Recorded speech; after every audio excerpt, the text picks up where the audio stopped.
So you know, it was like you discover your life in the sense of once you really get high and you want to do something that has meaning, and all of a sudden it keeps leading you on to learn more and to do more. So you're feeling like right livelihood at this point? Essential. Yeah. That's what I've done.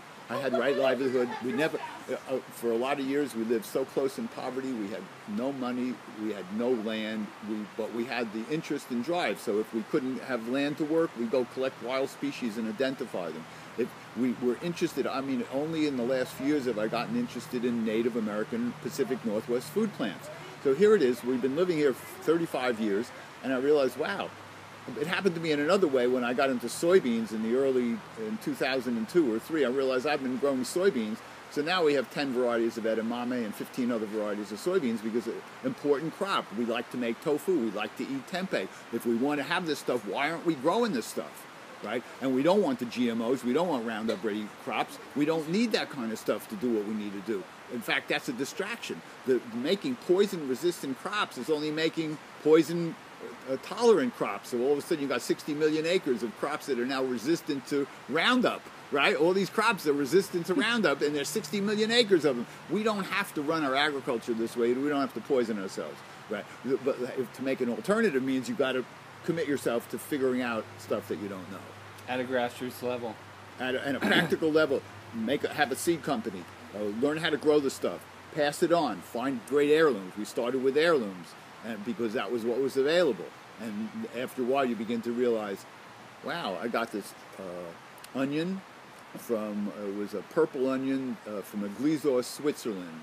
And I forget where I got it.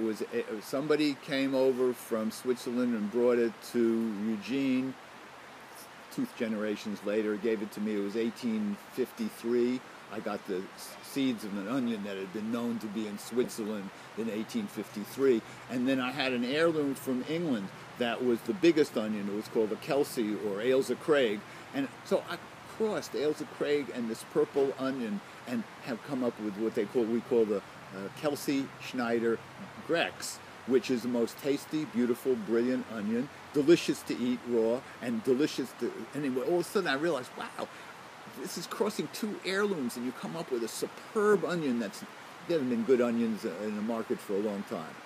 They're all F1 hybrids. I was going to say, is that basic genetics? I mean, are you taking 2 true breeding things and coming up with a superior hybrid? Yeah, that's right. That's correct. And then what happens, you get the hybrid, and then you select out an open pollinated line from the hybrid, and it breeds true, right? That a lot of this, I got to the place where I realized that the word hybrid was used to frighten people, that if you got seeds from a hybrid, you couldn't save the seeds and they wouldn't breed true. Not true. How did I know? I tried it again and again and again. I would buy all these F1 hybrids, and then I would grow them out, and then I would save the seeds, and I would grow them again, and I would grow them.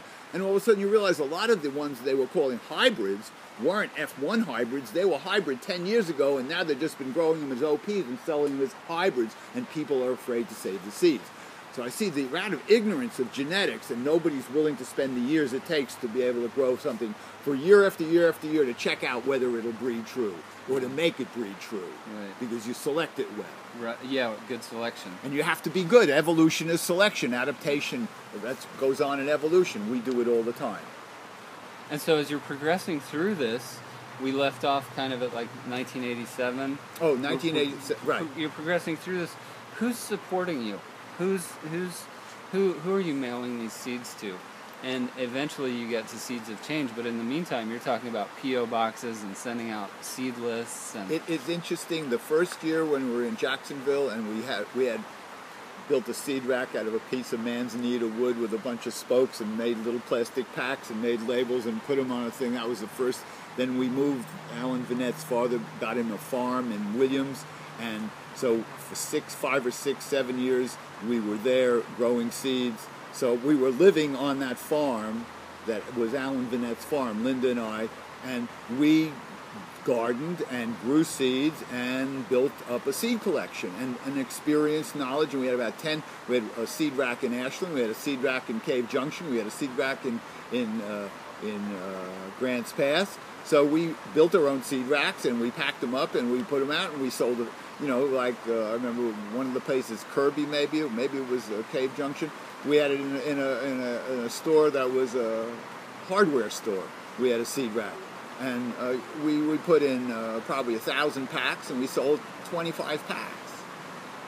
So we were doing it. We were, we didn't. What is, so. We lived on a farm, and Alan's father and Vinette paid the rent on the farm, and we worked. We got no salary. All we did was work, and we learned how to do it. So, and how did we get?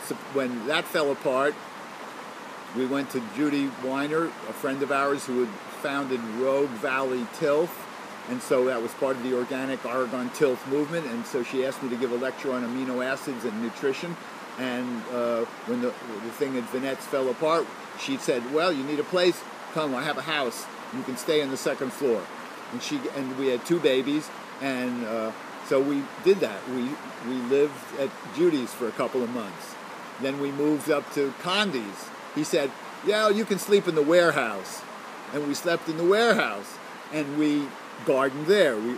And we learned how to do it. I remember driving a tractor from John Sundquist across the valley to be able to till the ground to grow squash, and shoveling out pickup trucks loads of manure from a local dairy. And so we just learned, bootstrapped ourselves. We're city kids, or not knowledge. Our parents didn't farm, no, but we learned how to do it, learned how to garden, learned how to grow seeds, and ultimately became to the place where Pea Seeds was sold, I don't know, in 1986 or 87.